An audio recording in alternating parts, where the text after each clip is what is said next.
stick or a fighting walking stick.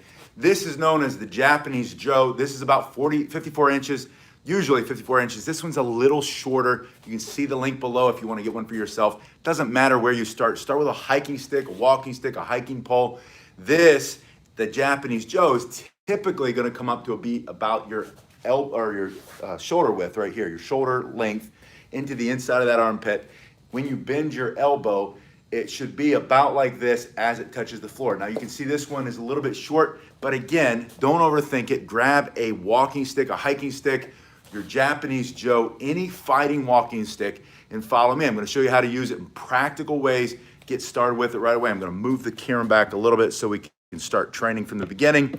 Start with the staff in the middle of your hand. Pick your fighting walking stick, and you're just going to go back and forth. Now this is going to improve your health and fitness. I want you to learn both how to be stronger and how to defend yourself in very practical ways. You're just turning it from side to side, and this move is going to improve mobility and flexibility. We're going to say 4 things are going to improve your health and your fitness as you age or at any age. Brandon, it's nice to see you.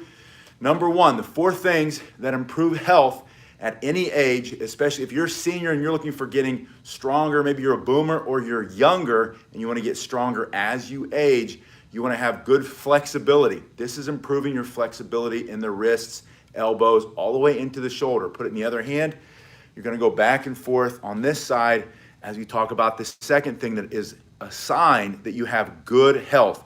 Good health means you have flexibility first, and second, mobility. How can you move your body? Are you able to walk around, move around, hop, skip, jump?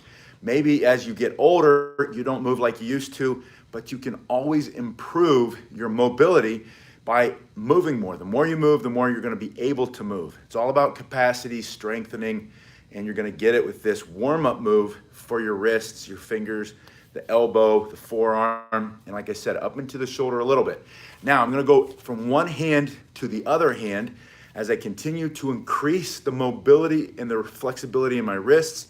I'm also improving endurance in the arms and especially the shoulders. Fighting with a walking stick or fighting with a hiking stick or a Japanese Joe requires strong, healthy shoulders, and you're going to build strength when you hold this out in front of your body and you're turning from side to side and now going from one hand to the other. You're putting strain, a healthy strain, good stress on the joints, on the shoulder, from the side, in the front, in the back, and they're getting stronger and healthier. You're going to improve your health while learning practical self-defense using a fighting walking stick. So you're going side to side, back and forth. I like to do each one for about 30 seconds, and then I want you to continue to build strength in those shoulders. We're going to get into basic moves, thrusting, striking, bringing that backhand through, and rifle butts type or bayonet striking techniques for practical self-defense. To do that, you need to have really healthy, strong shoulders. So I'm going to have you go back to that first exercise, take it to the side, straight here, and you're going to go side to side, just pushing, stomach up and in, abs tight, looking straight ahead, just showing you from the side. But it's out to the side. You're going to do this for 30 seconds using your Japanese Joe or your hiking stick, your walking stick, whatever you have to train with. You're just going to get used to it. I want you to get really familiar. I want you to build strong hands, callus on the hands, but strong, powerful grip. Put it into the other hand. Do the same thing going side to side, and you're going to feel, when you put it out here, you're going to feel the muscles in the back of the shoulder start to get some exercise. This is going to improve your health as you age. Doesn't matter what your age is. I know some people who are in their 20s and they take medicine for diabetes. And I'm not talking about the ones that, like the kids get when they're little kids. I'm talking about adult onset diabetes, type 2. They got it when they were younger because of poor diet, poor exercise, too much sitting, too much garbage in, and not enough exercise in their body. So, and maybe they take medicine for high blood pressure. I know people in their 20s who are on medicine for high blood pressure. And if that's you, I'm not making fun, I'm not picking on you. I'm saying take some action and we're going to get your body healthy. This is going to be an alternative, and I'm not a doctor, I just know what I see. It's going to be an alternative to a life of pain from being sedentary, a life of sitting, a life of not being able to do things, telling everybody what you can't do instead of getting out and moving. One of the best things I love about the Japanese Joe or the hiking stick, the walking stick, a fighting stick, is that you get to move outside. And that's sometimes what gets you started. You say, well, I use a walking stick, I use a hiking stick. I love to hike, I love to be outside. My knee might hurt a little bit, my hip, so I've been using a stick lately. What if I could use that hiking stick for self-defense? And that's how we got here together. That's how we started training together. You came looking for me because you wanted to know, can you use a hiking stick for self-defense? The answer is 1,000% yes, and it's also gonna improve your fitness. After you've done this over your head, which again, we're just strengthening every part of that shoulder so you're strong and healthy, and you're gonna be able to strike powerfully, follow through, and stop the attack. Stop that person with a knife, multiple attackers. How do you defend yourself in the street against multiple attackers? Get a nice big stick, something like this. Now, we've done the basic warm-ups for the hand and for the grip. I wanna show you the first motion, which is a thrusting motion. This is for self-defense. This is how you get started using a hiking fighting stick or a walking fighting stick for self-defense. You put the stick between you and the threat. We're gonna call this 100-pound swinging heavy bag, this water teardrop bag, that's the threat. I'm gonna say that's his face, right? I'm going to put the stick between me and the threat. I stand behind it. If I'm facing you, I would step back to make my body a smaller target.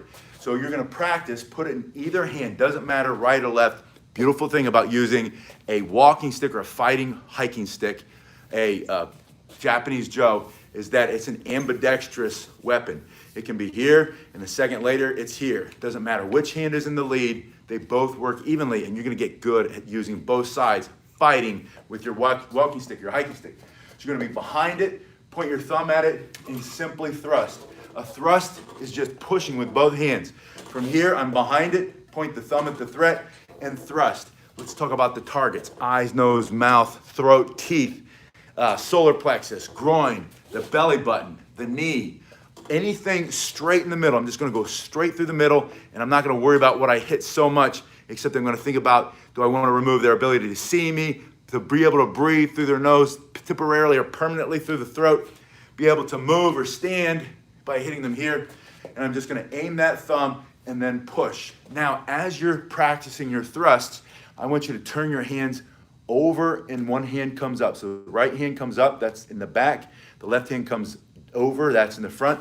If I were to switch my grip, now my right hand is in the lead, I'm behind the stick, and I'm gonna thrust this way. Whichever hand is in the front turns down, whichever hand is in the back turns up. Now that locks it and stops them from sliding in and closing the gap, especially if they have a knife. You don't want that to happen. You want to thrust, and if you want, you can add kind of a pull cue motion.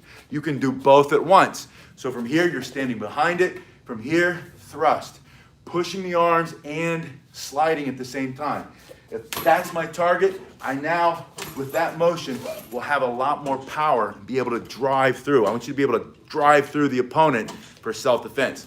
So stand behind your stick, point your thumb, and thrust. Now, because we're also talking about how do you get healthy and strong using your walking stick, in addition to walking around outside, I want you to put it in front of your body, and you're gonna hold it with just both hands on it. I'm gonna lower the camera a little bit so you can see this. I've been adding a lot of extra movement. Moving the body improves flexibility. Moving the body improves mobility, moving up and down. We're gonna go up and down, small moves in the legs to improve the blood flow, which is also gonna help your endurance and your strength. It's gonna get you more mobile, more active. So from here, I lean behind it, right? I stand behind it, lean forward onto it just a tiny bit, and push my hips back and come up, just down and up. And I know this doesn't seem like a lot. If you're starting from a position or a point where you don't have a lot of mobility or a lot of exercise, it's gonna do a lot for you. If you're super healthy and strong, throw it on your shoulders like you're gonna do a squat. A little too wide there for me. And then practice squatting, down and up, down and up. If that's too much and you need to back down a little bit, put it in front of your body and do mini squats, tiny little squats. But either way, start to go up and down, build power in the legs. All of the knockout power from punching, kicking, striking, or thrusting with your stick, with your hiking stick, your walking stick, or the Japanese Joe. All the power comes through the legs into the target. You've got to come off the ground, through your legs. If you have strong legs, you're going to hit so much faster. You're going to have better strength, speed, power, endurance, mobility, flexibility, all of it from doing these tiny little motions.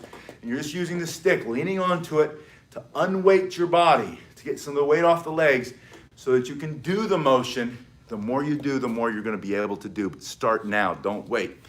Now, the next thing I want you to do is practice building grip strength. From here, I'm going to spin over the back of the hand. It's really a roll. It's not so much a spin. I open the hand, I let it kind of balance there. I'm going to turn that hand and take it. We call this a wrist roll with other weapons. I'm going to go over the back of that hand, and I'm going to take it. Slow is smooth, smooth is fast. Let me try to slow it way down. Just goes over the back of the hand. It turns. I stop it here. Push it back with that other hand. I'm going to push with this hand. And then gradually, as you get used to the motion, like I said, slow is smooth, smooth is fast. Another way to say it, crawl, walk, run. Do a little bit more, a little bit more. Speed it up. Once you get it going, that motion of turning fast and stopping, going back the other way, is going to really start to build power and strength in your grip, in your palm, in your fingers, in your hands, while it's also improving your overall fitness. Hello, is it Joshi? Yeah, Joshi, good to see you. You're going over one side, I think it's Joshi, going back to the other side, gradually increasing your speed to improve your ability to handle your hiking stick or your walking stick, in this case the Japanese Joe, for self-defense.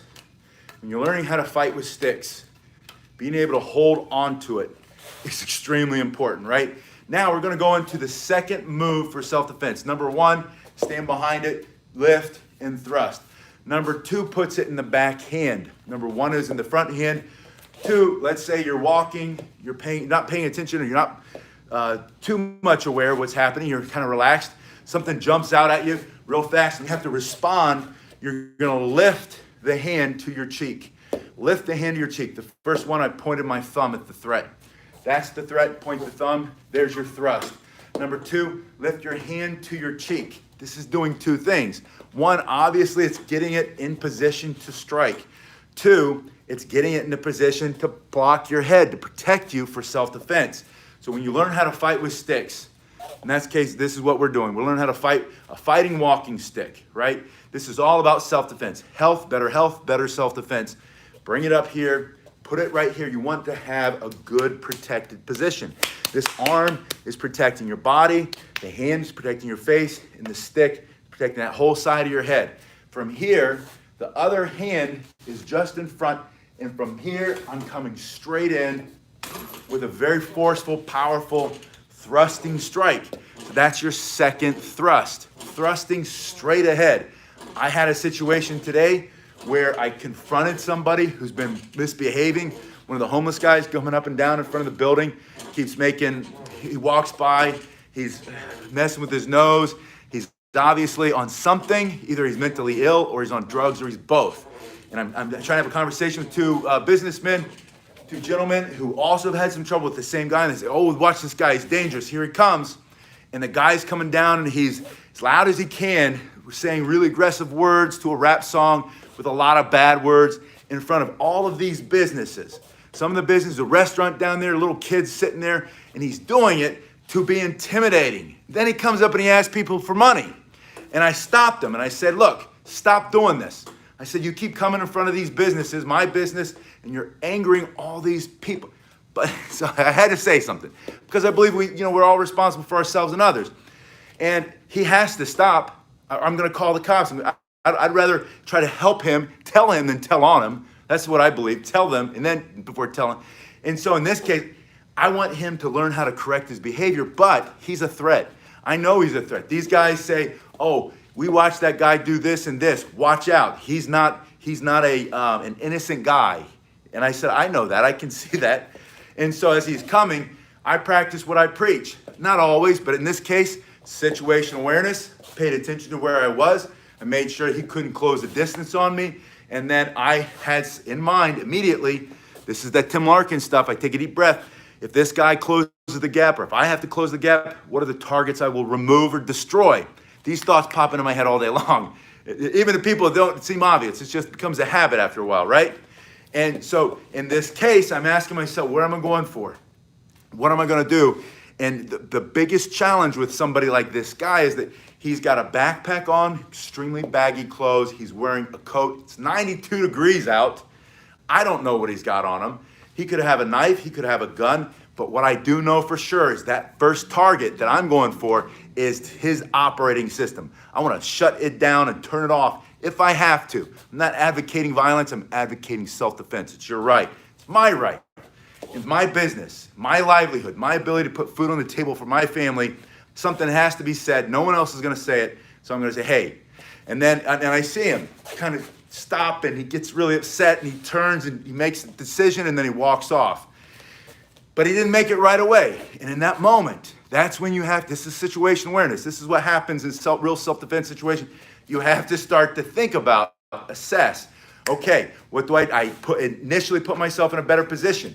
I turn my body, I brought my hands up while I'm talking to him into this position from here. Hey, I'm telling him, I'm saying, and I'm not coming close.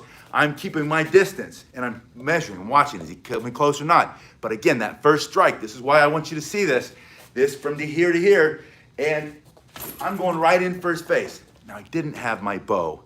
I didn't have a staff, and the other two gentlemen, I knew that they were well equipped to handle themselves too. They had more than I had, and we won't go into that. And I hate to think of things getting violent like that. I don't like violence. I really, really want to help and save every person I ever meet. But at the same time, I'm a realist. I'm not stupid. I'm not naive. And I'm not going to let my family be harmed because I don't pay attention to common sense. Common sense says he could, very likely has, something to defend himself because he's homeless and he's on the street and he's probably dealing drugs and he's doing other stuff. And the first thing I'm going to do, close the gap. I'm going for the operating system. I'm going to try to knock him out before I see what's coming out, before he's able to bring something out. That's what I want you to think about, right? Whether you're in this first position, that first strike, second strike, coming down, and I'll tell you what, this piece of red oak that is very heavy on that temple, yes, it might bounce off. Most likely, it's creating so much force, so much damage, it can knock somebody out very quickly. Or into the neck, that same thing. Or straight into the face, smashing through the eyes. Now the eyes are watering, the eyes are swelling, the nose is bleeding, he's choking on his own not this guy, for self-defense, somebody else, right? In your scenario, for self-defense, that's what you have to accomplish. It has to be immediate, direct, and explosive, and you have to think about those targets. I want to give you the basic techniques to use. The first one is point the thumb, thrust. The second one is lift to the head, thrust. But they're both going to be a thrust. Now the third move is I'm going to have you slide the hand down. Slide the hand down. And before you do that, you can practice sliding the bottom hand down so you get more distance. Now, if you have to have that distance, then you need to have this, you need to be able to slide the hand down. You just said where you live, you walk with a cane. I'm assuming you watch a lot of my cane videos. It's my favorite self-defense tool is the everyday walking cane. Because and especially here in the United States, you're allowed to carry it wherever you go. You can't take this on a plane. They're going to take it from you. You probably can't take it into the bank or take it into the shopping mall. But you can your cane, and no one's allowed to ask you to prove that you need it. But you're allowed to go for a hike. You're allowed to go for a walk. So this is a great tool. This is the walking stick, the fighting walking stick. And that's what I call the Japanese Joe. To me, the Japanese Joe is also known as a fighting walking stick or fighting hiking stick. When you want to have improved health and have a self-defense option, grab yourself the Joe. It allows you to walk longer, walk more, take some pain off your knee if that's an issue.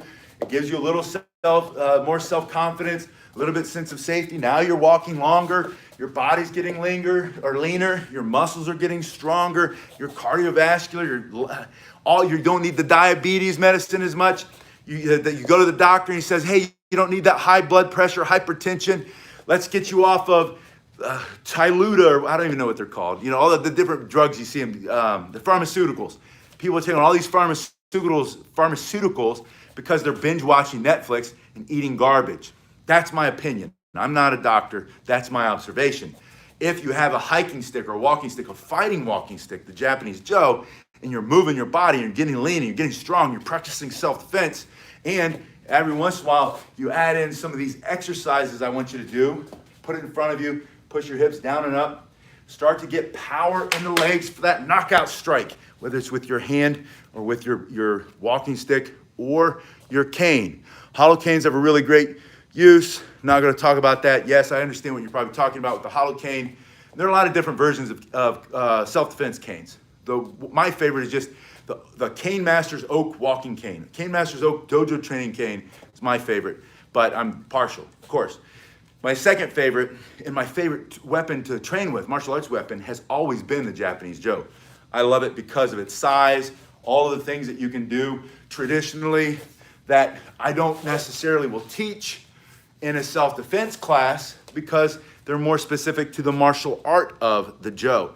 Beautiful to learn, esoteric, it's beautiful, it's interesting. There's a lot of stuff there that will also improve your strength, learn how to block and use it like a katana or a bokken, right, the Japanese wooden sword, or learn how to use it for practical self-defense. Let's talk about that third practical self-defense move. First, number one, front hand, point the thumb, thrust. Number two, backhand, lift the hand, guard the head, thrust. Now from either one or two position, the third move comes in, which is the front hand's gonna slide down, the back hand is gonna come forward. You can come straight down on top, hit them here, knock them out. You don't know if they have a knife. Go for the head first for self-defense. If you can, I can teach you how to block, right? We can go over blocks all day long. We can do this kind of block. We can do this kind of block. We can do all of these blocks.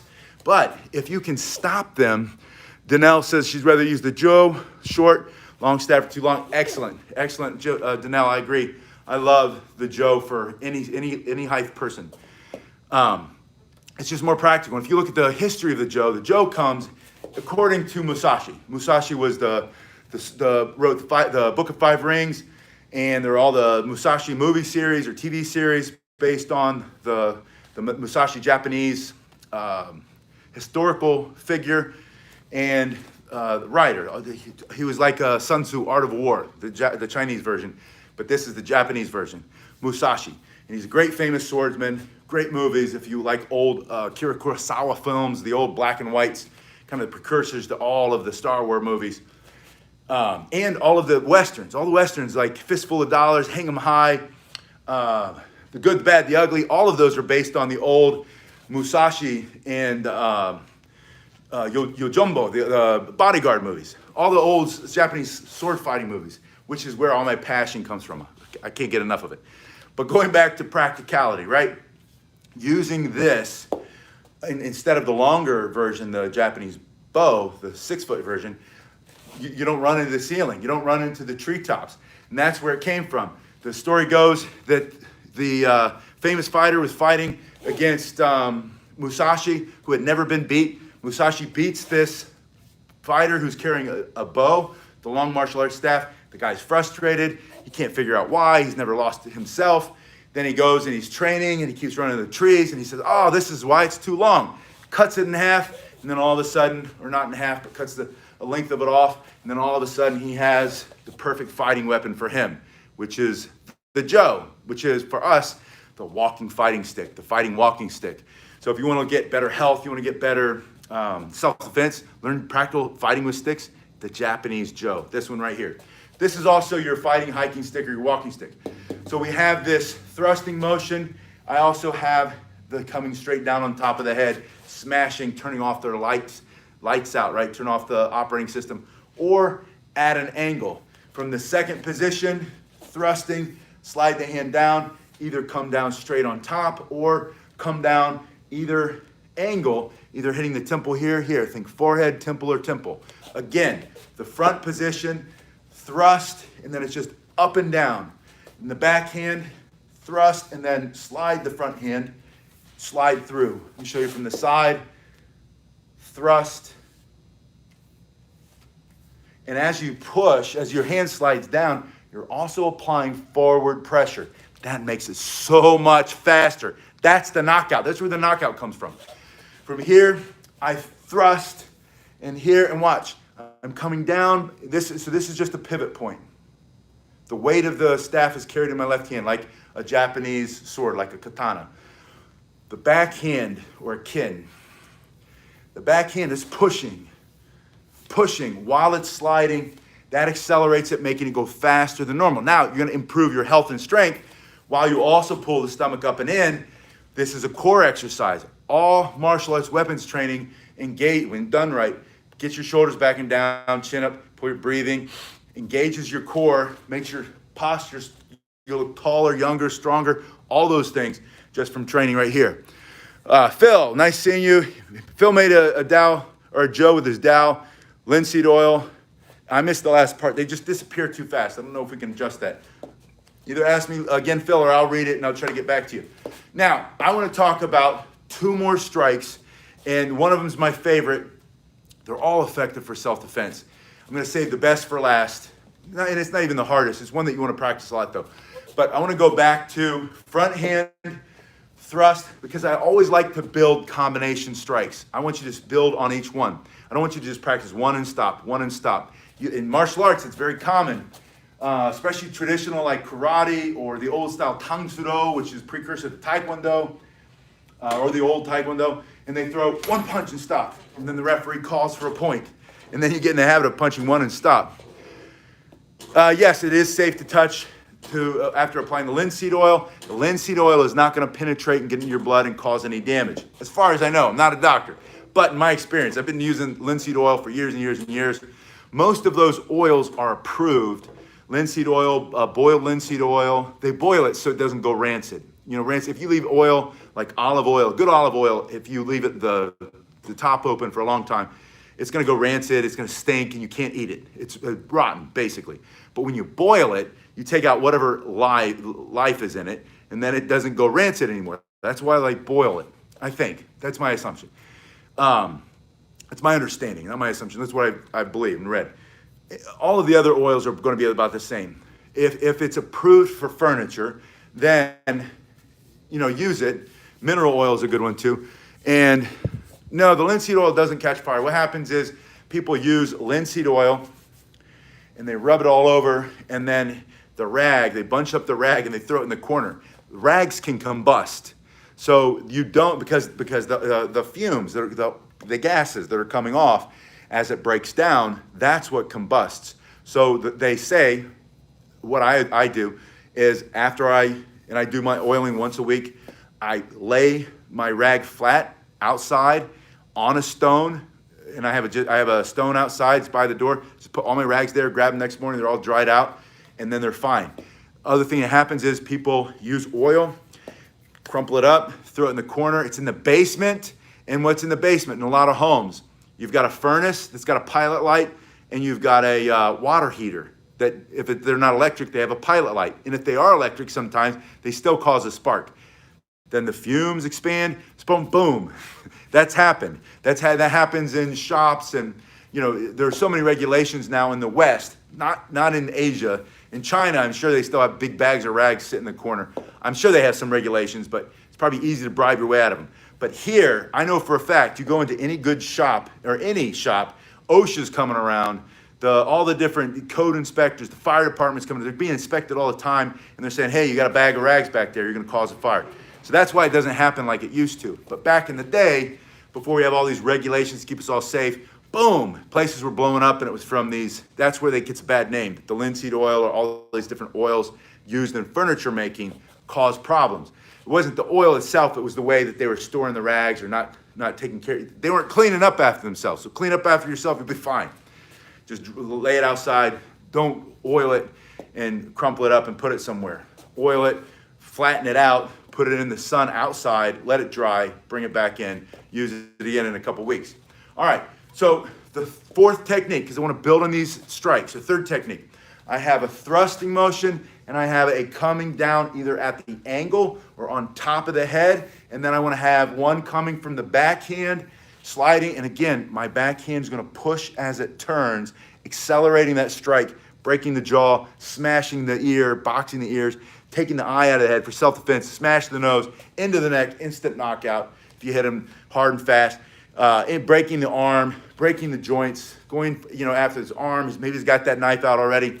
But I have it from here, front hand, point the thumb at the threat, thrust, strike down, slide it back. See what I did? I strike down, my hand comes up, my hand comes through. Now, it's just this vertical or horizontal strike, and you can come through the head, you can come lower, maybe you have to come down toward the ground, maybe it's a vicious animal trying to maul you or somebody else, and you have to go right for the snout, right for that jaw. Now, on the backhand, same thing. It's in the backhand. I bring this up, guarding the head, immediately get it into that front hand, thrust, front hand slides down. I'm showing you from the angle. Backhand accelerates down on top of the head into the temple. Smashing, sliding back up, backhand coming through, and pushing. Hello, Sensei Emmett. It's good to see you from Ireland. And then from here, there's that backward strike, right? That's how we started. I'm here. 1, 2, 3, 4, 5, 6, 7. You can keep going all day for self-defense. Fight's not over until you win. Fight's not over until you win. Don't stop fighting until it's over and you're safe for self-defense. Now, we talk about health. How do you improve your health at every age? How do you get stronger, younger, eternally youthful, someone said today. So, yeah, it's Matt and Joe, right? I love that, Sensei Emmett. I said put it in front of you.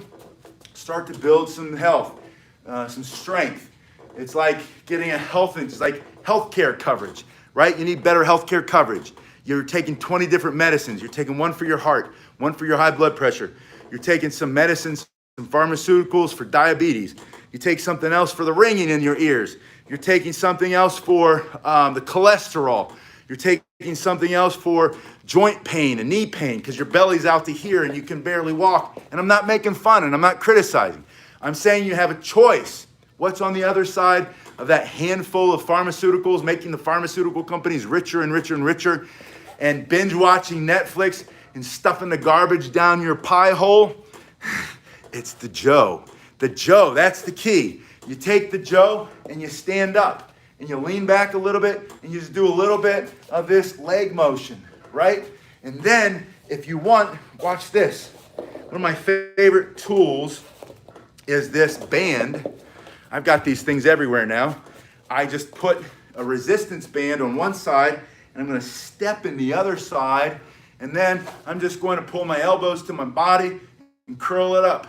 Now my palm is facing down, and that's because I want to build this muscle right here on the top of that arm. That muscle is my holding on to the Joe muscle. That muscle is my striking through the target to knock them out for self-defense muscle. So I'm going to get stronger that way, and my bicep, and my chest, and my back. I'm going to get healthy, lean, strong, but mostly I'm getting grip strong. We said this earlier, old man strength. You want to get old man, old woman strength? You start to do some of these resistance band exercises. You want to improve your health.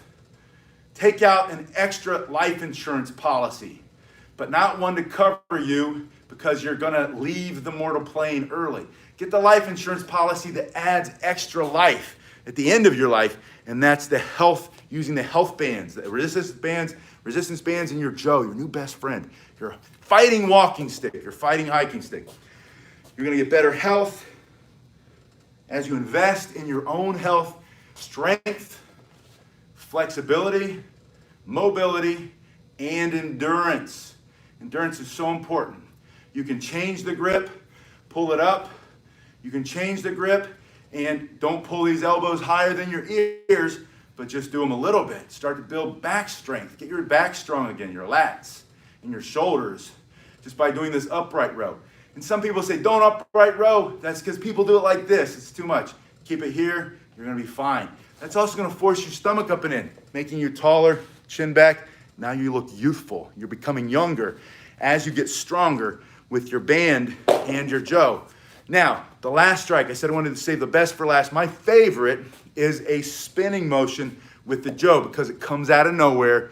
It's completely unexpected, and when done fast, it will either move them back, and then you can come in with the next one, or it's gonna knock them out. It's gonna break something. And so from here, I'm gonna bring that backhand up, and it's gonna slide through. Now this is a unique way to spin your hiking stick, your walking stick, your fighting walking stick, which we also call the Japanese Joe. The way you spin this, which is different, this is how you would spin the bow. When you spin the Joe, you have a little bit at the top. That's so you can thrust right into their face, but you can also bring this back. You can hit them on this side, and you can hit them on that side. Now, I don't advocate spinning for self-defense with the bow, with the long one. But I don't really see this as a spin. This is more of a flowing strike, a fluid strike. You turn your hips, you turn your shoulders, you let your hand come forward, and then it strikes in and down. And it's very fast, very effective, using a heavy walking stick, or in this case, the fighting hiking stick, a fighting walking stick, Japanese Joe, in oak. Boom. That's gonna knock them out. That's gonna hit hard, or like I said, at least that's going to create distance, and then you're going to have it in the hand, bringing it through, bringing it up, bringing it down, bringing it around. Keep two hands on it and fight with two hands. And the fight's not over until you win. But start with this last motion. Let's go over it one more time and give myself a little bit of camera room. I do have clients coming in just a little bit. I had a little bit too much coffee. And I know some of you can see that, right? It wasn't coffee, it was an energy drink, but it's the same thing as caffeine. I had caffeine, and because I had to vacuum, I was cleaning in here, I get all excited. I've got this great camp coming next week, so get all excited. So really, I think my energy level goes up. It seems like it's coffee, but it's really not. I think it's just I get so excited teaching this stuff. And I'm excited by you guys being here, and all my new members, all of you who have joined here, but also just when you come and train with me and you send me messages. And sometimes you say, hey, it looks like you had too much coffee. Sometimes you say, hey, changed my life. So much better, so much different. Or what do you think about this? What do you think about that? All of those, keep those coming, because that's what feeds me, and that's where my energy really comes from. From here, one foot's in front of the other. The backhand comes forward. I'm turning that hip and shoulder, and it comes around. Now, if you look at what it is, it's just a figure eight motion. I'm leading with the thumb, carving that sideways figure eight, also known as an infinity sign. We call this the endless spin. The other hand is up in this fighting position. You can accelerate the speed. See how I did that? This is a traditional Joe motion. Accelerate that, get it into the other hand. Now in this position, usually your hands would be a little bit further apart because it's a little bit longer. It's extremely hard or impossible to find umbrellas strong as many canes. That's true here in the States. I know, and Sensei Emmett can help with this, I know that they have them in Great Britain for Bartitsu. Bartitsu, I'm not making it up. Look it up, Google it, right, Sensei Emmett? Bartitsu is the Englishman's. It's basically a guy from Great Britain, studied Japanese Jiu-Jitsu for a long time, brought it back to Great Britain, London somewhere, and taught Jiu-Jitsu with boxing, and he wove it into British culture, British society. How do you use Jiu-Jitsu in everyday British life? And he called it Bartitsu, because his last name was Bart, I think, or Barton. Since he must not be here with us anymore. But anyway, that's where it comes from. But I know in Bartitsu, they use a very strong umbrella. The question was, you can't find a strong umbrella that's similar to the walking cane. Because you might not want to carry a walking cane, you might want to carry an umbrella, but trust me, I know they do make them. I'm going to find them and source them for you. And as soon as I get one, I'm going to make a video on how to fight with an umbrella, a bumper shoot. From here, I'm going to push forward. I'm going to come around the body. And then when I'm ready, I'm going to accelerate that spin and get it into here. And then strike, strike, strike, changing hand positions. All this stuff works really well when you practice it. But stick with the basics first. Let's review. Front hand, point the thumb, thrust. Thrust by pushing. Also, pull, cue, strike. Do both at once, you get more distance. Second strike, coming down to the temple or down on top of the head. Third strike, slide it to the backhand, bring it forward like a punch. A punch right across the face. That'll accelerate through and then finish by coming down on top of the head. Again, fight's not over till you win. Second hand position, it's in the backhand. Guard the head. See that? Guard your head. Bring it up, thrust. There's that temple strike or forehead strike, backside coming through, and now I'm back into my thrust. Or maybe you can lift it up and catch him under the chin, or bring it down at an angle. This is super powerful strike. Turning and pushing your whole body down. Turn and push your whole body up. Come through and sweep their leg out. Come back and sweep the leg out. Or maybe it's that vicious animal. It's a two-handed strike. It's one of the best fighting walking tools, fighting walking sticks that you're ever gonna find, is the Japanese Joe. You can do so much with it. It's my favorite weapon for that reason, other than the walking cane, which you can take everywhere you go. And then finally, practice this backhand. I had to switch hands.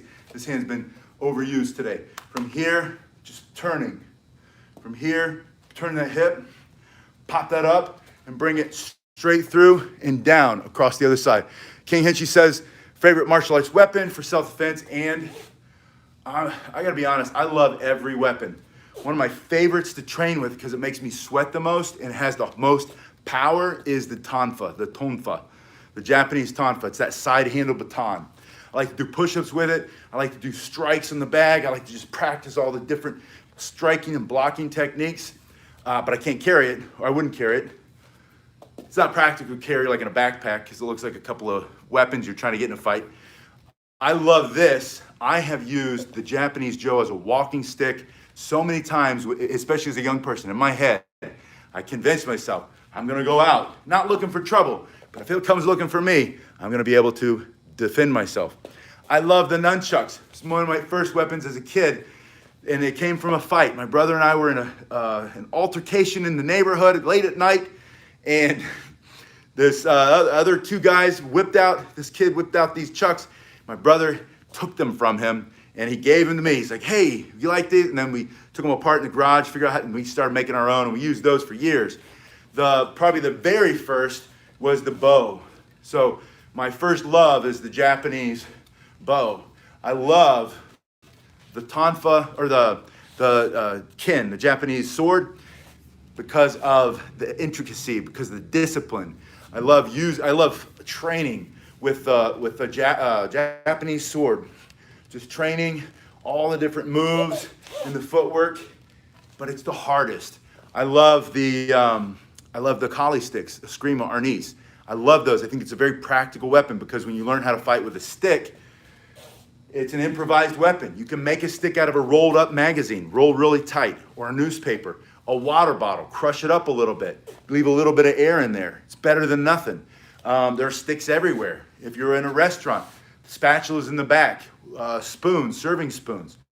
You have, if you have a knife, that's all you have. That's better than nothing. It's better than trying to take it with your hand, especially if you're trying to knock somebody out, hit them in the head. So you have so many ways to do that when you have a stick. The fan, the Kung Fu fan or the Japanese Tessen, I love that as a weapon because it's discreet, it's a fan, it's kind of fancy, and everybody says, oh, that's not a serious weapon. But if you know how to use it, you know how to fight with a stick, that's a great weapon. I love the flexible weapons like the rope dart, and I love throwing weapons. One of my favorite things ever since I was a kid too, throwing knives, bow and arrow. Bow and arrow, that's a martial arts weapon. When we first started hunting as kids, as young people, my father said, before you go out with a rifle or a gun, you better learn how to hunt the right way with a bow and arrow. And so my brother and I signed up and took classes with this old guy who taught you how to track and how to find things and how to find the blood trail and look for the broken stuff. So I learned so much. And then how to focus and calm down, find your target, pull, release. So I love every weapon. I can't, honestly, I'm not gonna be able to pick one. And I love to shoot, and I love distance, and I love close quarters combat. So I love it all. It's hard for me to say. I also love empty hand. Not against the weapon. They have a knife, I don't want any part of it. right? I don't want to try to be taking away a knife or taking away a gun. But for fun, for sport, competition, boxing, kickboxing, Muay Thai, jiu-jitsu, I'll do it all. I love all of it. So I love all that. I'm just a passionate person about martial arts. And King Hitchy says, understandable. You guys have been fantastic and great. Please, if you haven't done so already, please subscribe. Let's grow this martial arts community. It's us. It's not just me. We're doing this stuff together. Thank you for those you have joined recently as members. And please share this. Share this and let this grow. And I know sometimes I come on here with these live ones especially, I don't edit anything out. So I come in and I start a little fast. That's because I've been doing this. I'm trying to get it started. You know, and I'm not going to be perfect. I said that earlier today. Take everything I say with a grain of salt.